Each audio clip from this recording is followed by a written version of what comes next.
A Macon County man receives nationwide recognition. But as you're about to see, it's actually more of a family affair.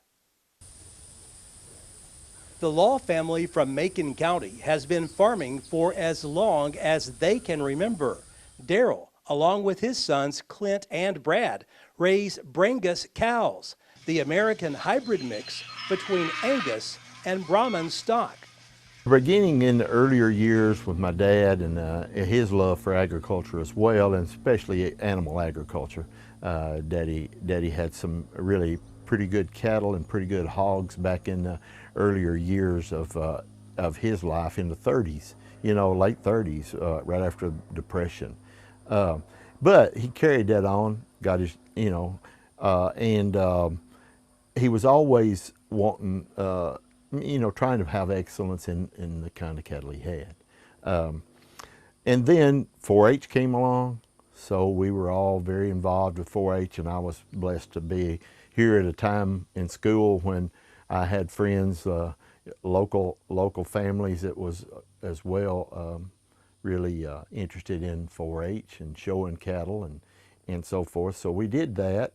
After graduating from Macon County High School, Daryl earned his agriculture degree from Western Kentucky University. It was an area of concentration of agriculture, which included everything to do with agriculture, basically. And so then later on, got certificates and degrees in education to where I could teach agriculture, and did that the first part of my career. I did, for a stint there, I worked for Tennessee Farmers Co-op and kept the agriculture deal going. And that was really a good educational system as well to be in, because I learned all about cropping and stuff locally.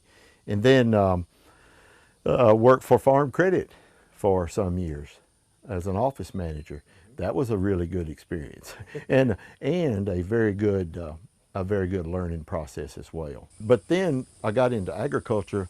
Dr. Fitzgerald's father, Mr. Frank Fitzgerald, passed away in the middle of the year one year, and then I took his position at Macon County High School. Stayed there some years, and then I'd had some stints where I moved over to Red Boiling for a few years, and then back to Macon County High School. Okay, gotcha. And then stayed at Macon County High School for 27 years probably. Through the years, the Laws have perfected their Brangus breeding skills. Their craft is no longer a secret. Check out the 2004 cover of NCTV's Telstar magazine. That was a bigger deal than I really thought at the time, because we were Camp Cooley Ranch was one of the largest promoters of three different breeds: Angus, Charolais, and Brangus cattle. It was located in Franklin, Texas. They would have a sale, every year, twice a year. We got to selling females in that sale, and so the females that we haul from the Kentucky-Tennessee border here, a trailer truck load out to there and sell them. A lot of those guys in Texas in that area bought those ultra blacks, and they also bought our purebreds too. And then later on, we was fortunate enough, this bull that was on that cover there was a bull that was the top bull for a period of time there in marbling. So marbling is, of course, the flavor that comes through the fat that's in the muscle, and he was a very instrumental bull in that beginning of that marbling score. So many of the females that we have today go back to the Challenger kinds of lines of cattle for the marbling, and we've continued to use Angus and other breeds to carry that on, because quality. And now nowadays, we was talking about the connection there with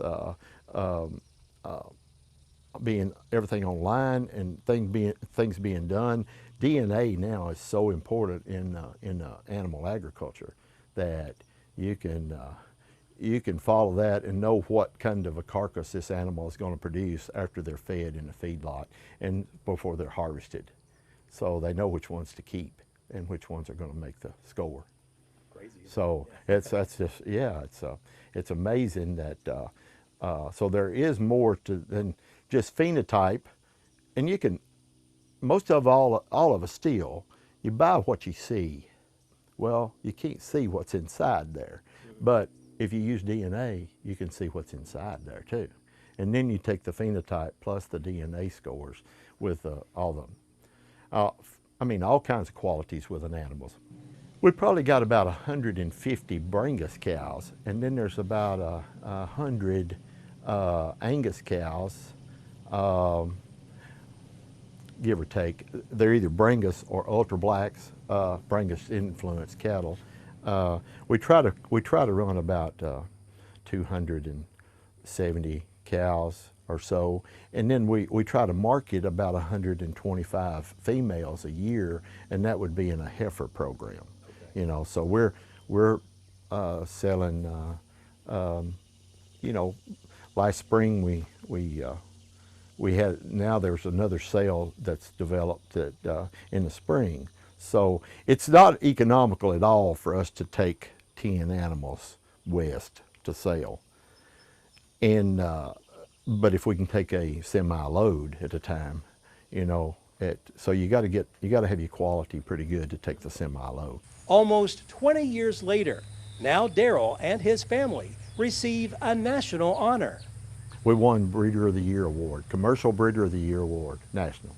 Each year, the International Brangus Breeders Association puts together they have an awards program for breed stock, or a Breeder of the Year award. They have a Purebred Breeder of the Year award. They have legacy awards. They have 4 or 5 of those awards are presented each year at the National Convention in Houston. This is the hardware Darrell received for being recognized as the nation's best Brangus breeder. Plus, he's in a national magazine this time with a nice article and photographs. He says in some ways it's unbelievable that his Brangus breeding skills have been named best in the country. An honor to be even thought about in this program because, or as a Breeder of the Year, most of those ranches run lots of numbers of cows. As for the future, Darrell says he and his sons plan to continue raising Brangus cows. There's really nothing slowing them down at this point. Reporting from Macon County, Barry Hyatt, NCTV.